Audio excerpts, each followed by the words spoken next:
नमस्कार प्यारे विद्यार्थियों। अभी तक हम लोग सूरदास जी के 2 पदों का भाव और शिल्प सहित अध्ययन कर चुके हैं। मुझे पूरी उम्मीद है कि आपको ये अच्छी तरह समझ आ चुके होंगे। अब हम लोग तीसरे पद की तरफ बढ़ते हैं। तो सबसे पहले हम तीसरे पद में कठिन शब्द देख लें। हरि श्री कृष्ण के लिए शब्द प्रयुक्त हुआ है। हारिल एक पक्षी का नाम है जो अपने पंजों में हमेशा कोई ना कोई लकड़ी का टुकड़ा या तिनका पकड़े रखता है, और लकड़ी शब्द लकड़ी के लिए प्रयुक्त हुआ है। आगे मन, क्रम, वचन, नंद नंदन। नंद के नंदन, नंद नंदन शब्द का अर्थ हुआ नंद के नंदन, यानी कौन है? श्री कृष्ण। नंद श्री कृष्ण जी के पिताजी का नाम है, तो नंदन होता है पुत्र। नंद के नंदन श्री कृष्ण के लिए यहाँ प्रयुक्त हुआ है। क्रम शब्द है कर्म, और उर होता है हृदय, दृढ़ होता है मजबूत, पकड़ी होता है पकड़ना।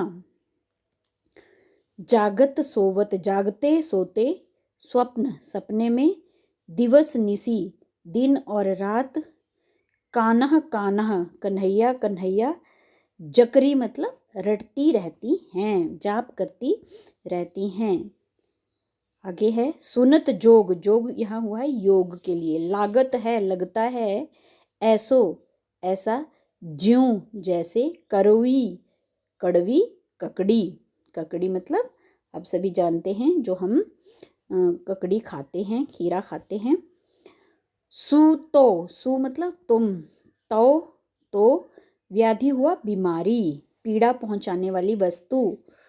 हमको मीन्स हमारे लिए, ले आए मीन्स लेकर आ गए हो।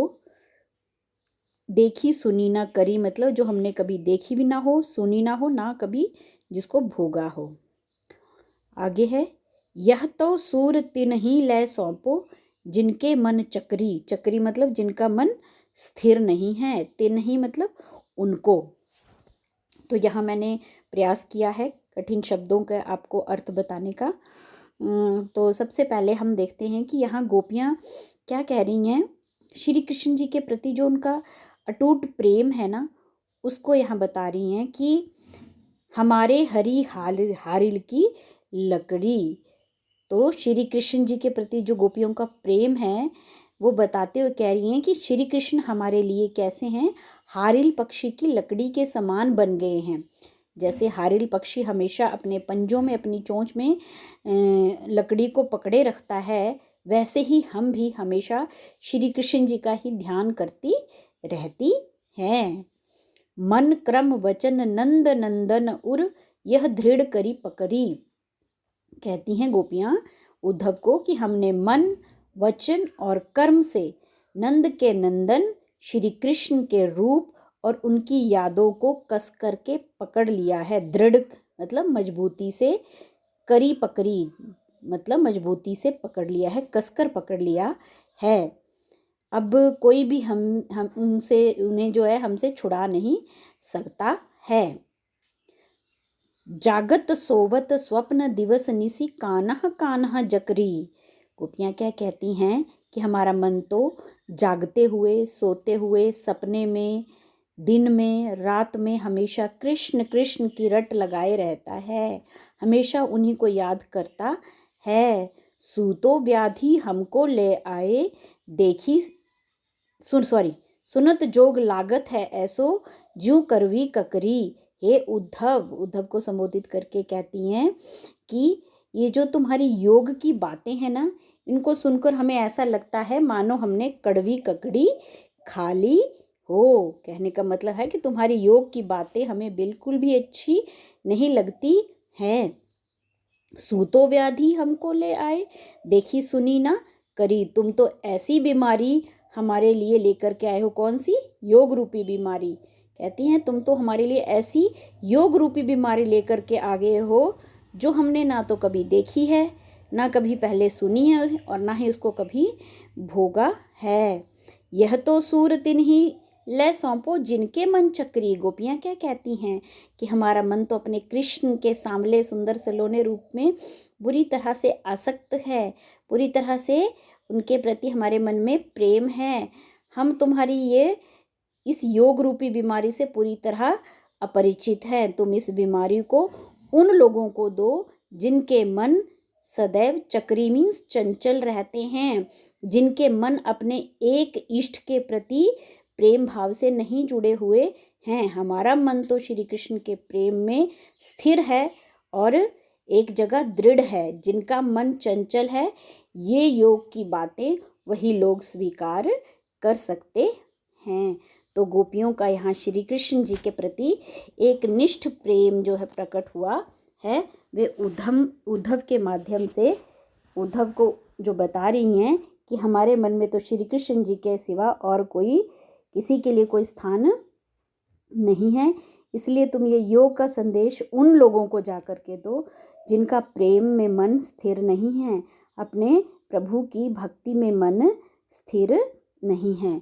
तो स्टूडेंट्स, अब जैसे हम पिछले पदों में भी देखते आ रहे हैं कि इस पद का जो है सबसे पहले हमें भाव पता होना चाहिए। तो यहाँ भाव क्या है कि श्री कृष्ण जी के प्रति गोपियों का कौन सा एक निष्ठ ना डिगने वाला प्रेम प्रकट हुआ है। बहुत गहरा प्रेम का भाव है गोपियों का श्री कृष्ण जी के प्रति, और उनका हृदय दृढ़ और स्थिर है कृष्ण प्रेम में, कृष्ण भक्ति में।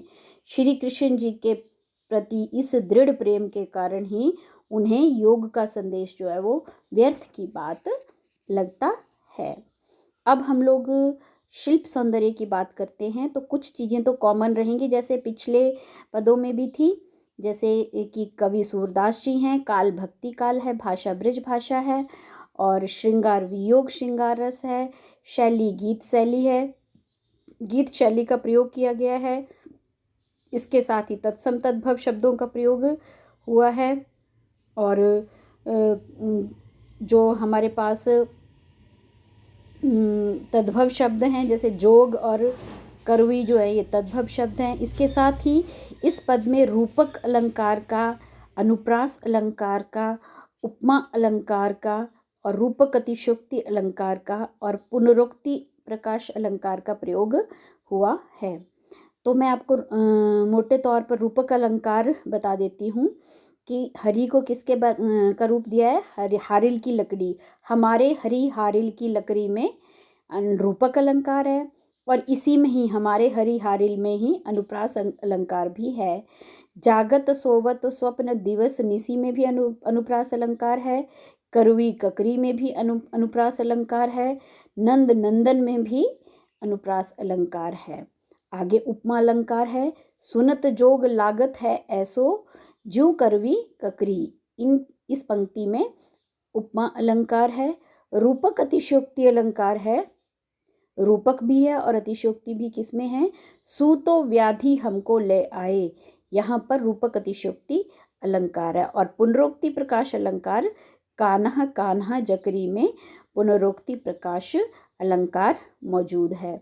तो इस तरह से डियर स्टूडेंट्स, हमारा तीसरा पद जो है उसकी हमने भाव और शिल्प दोनों पक्षों को टच कर लिया है। कोई इसमें आपको कोई चीज़ समझ नहीं आई हो तो आप लोग पूछ सकते हैं। अब हम आगे अगली वीडियो में चौथे पद का ही भाव और शिल्प व्याख्या सहित देखेंगे।